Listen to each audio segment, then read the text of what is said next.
Salam olahraga, salam sehat. Kali ini kita berjumpa lagi. Saya mau bikin preview UCL. Mungkin agak saya percepat aja ya. Mungkin kisaran 10 menit lah. Tapi karena ini videonya juga nggak banyak mau dibahas. Langsung aja kita bahas ke grup A. Bayern Munchen lawan Salzburg dan Atletico lawan Lokomotif. Ya, Bayern sama Atletico nggak ada halangan lah. Ini pertandingan ya dibilang mudah juga sih buat mereka.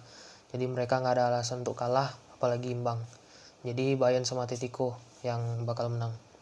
Ke grup B, Shakhtar lawan Mönchengladbach. Ya, Shakhtar pasti bakalan ngelawan nih karena mereka kemarin dibantai sama Gladbach. Sementara Gladbach juga nggak mau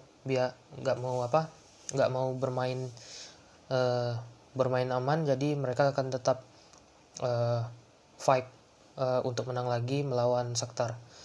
Lalu yang seru ini kan ada Inter sama Madrid. Nah, Inter lawan Madrid ini kan dua tim yang sama-sama nggak konsisten, baik di Serie A maupun di Serie A, La Liga atau di Liga Champions ini juga terutama. Jadi kayaknya pertandingan ini bakalan seru. Apalagi Madrid sedikit pincang juga ya. Ramos sama Benzema absen. Terus praktis penyerang murni kan diisi sama Mariano. Terus Valverde juga cedera, tapi untungnya Casemiro udah balik, jadi Casemiro kayaknya langsung dimainin sama Zidane. Dan tentu saja peran dari Kroos sama Modric ya, atau mungkin bisa mainin Valverde bisa mainin Odegaard juga, tapi semua nanti ada di tangan Zidane lah keputusannya gimana.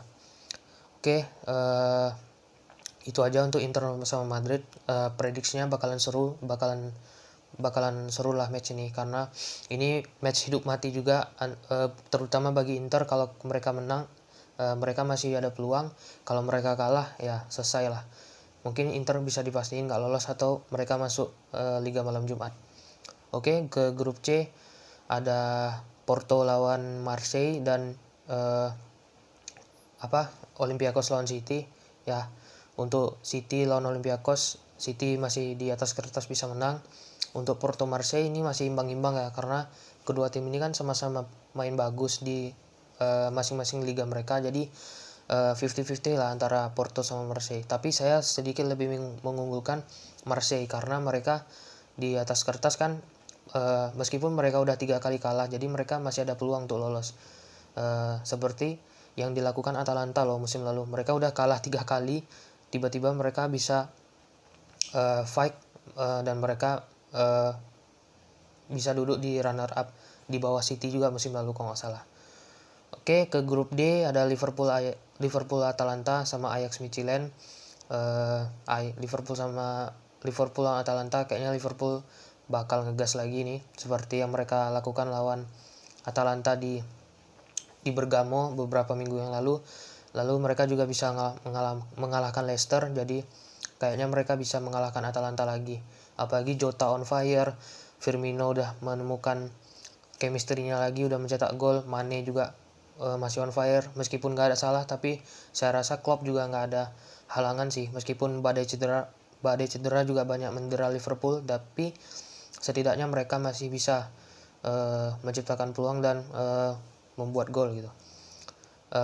Liverpool kayaknya nggak ada halangan lah untuk melawan Atalanta, kecuali kalau Atalanta bisa ngebangun serangan yang rapi. Apalagi duet Papu Gomez sama Zapata tuh kan lini serang mematikan tuh bagi Atalanta. Jadi saya rasa ini matchnya seru juga lah bagi kedua tim.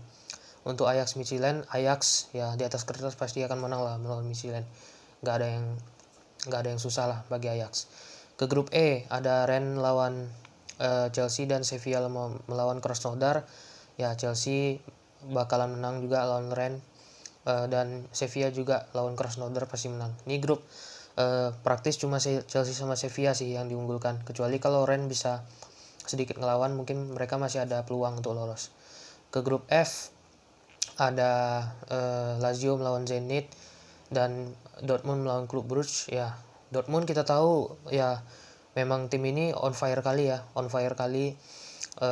Apalagi kemarin menang lawan Hertha Berlin 5-2, Haaland cetak 4 gol ya. Menurut saya ini bocah masih apa kali ya, masih gacor kali lah pokoknya.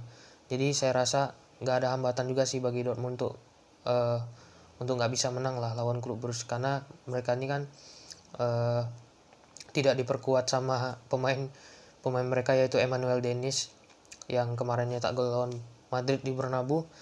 Jadi saya rasa Dortmund bisa menang lah. Terus Lazio Zenit, ya Lazio performa mereka ini sedikit menurun karena kemarin kan Immobile kena Covid. Jadi ya mereka otomatis cuma berharap sama Joaquin Correa ataupun sama Felipe Caicedo, tapi mereka juga masih bergantung sih sama Immobile, karena memang Immobile kan dulu musim lalu top skornya Lazio ya, top skor Serie A juga. Tapi di atas kertas sih Lazio pasti menang lawan Zenit. Ke grup G, Juve lawan Ferencvaros ya. Juve menurut Pirlo dia bakal mainin trio Morata, Dybala sama Ronaldo. Jadi patut dinantikan juga bagaimana trio ini. Semoga nanti bisa mengacak-ngacak pertahanan Ferencvaros. Tapi kita tahu Ferencvaros ini kan juga debutan juga di Liga Champions, mungkin mereka bisa buat kejutan, tapi ya kecil sih kemungkinannya, karena Juve masih terlalu kuat untuk mereka. Terus ada Dinamo Kiev lawan Barca. Ini mungkin sedikit saya bahas dari sisi line up. Line up-nya mungkin kan karena Messi sama De Jong nggak dimainkan, mungkin keputusan Koeman ini agak berisiko ya, tapi di satu sisi ini positif karena biar Messi sama De Jong itu mendapatkan waktu istirahat juga, karena ya mereka, kita tahu Barca kan sangat nggak konsisten musim ini, apalagi di La Liga mereka sekarang peringkat 13 walaupun masih nyisain 2 pertandingan lagi.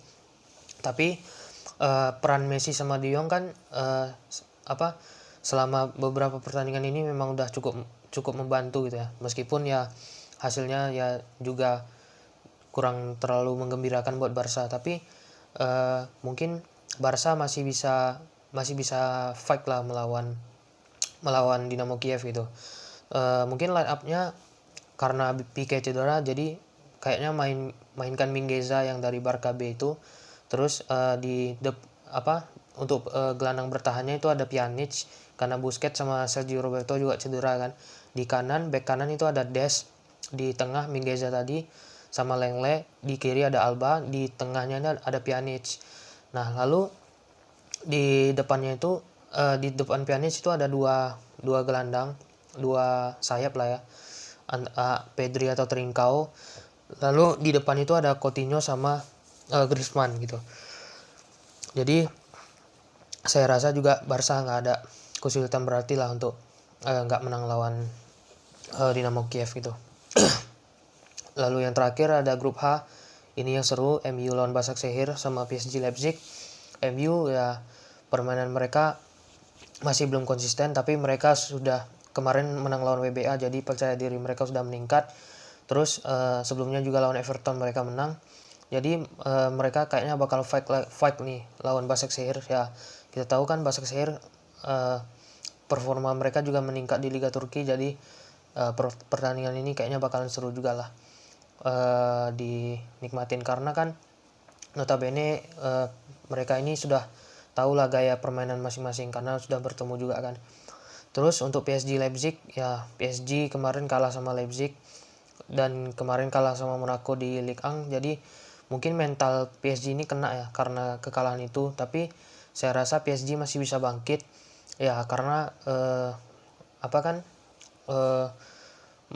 mereka aja musim lalu bisa sampai final Liga Champions gitu kan, apalagi musim ini yang notabene mereka masuk grup sama MU, Leipzig sama Başakşehir. Jadi saya rasa PSG masih bisa punya peluang untuk menang, Leipzig juga masih punya peluang untuk menang, tapi secara head to head ya mungkin saya lebih sedikit mengunggulkan Leipzig, tapi saya nggak pungkiri bahwasanya PSG masih bisa menang gitu, karena mereka diperkuat Mbappe, Neymar dan lain-lain ya, praktis cuma mereka lah yang bisa membangkitkan permainan dari PSG. Oke, itu aja dulu. Kita ketemu di reviewnya, nanti saya buat reviewnya. Oke, see you next video.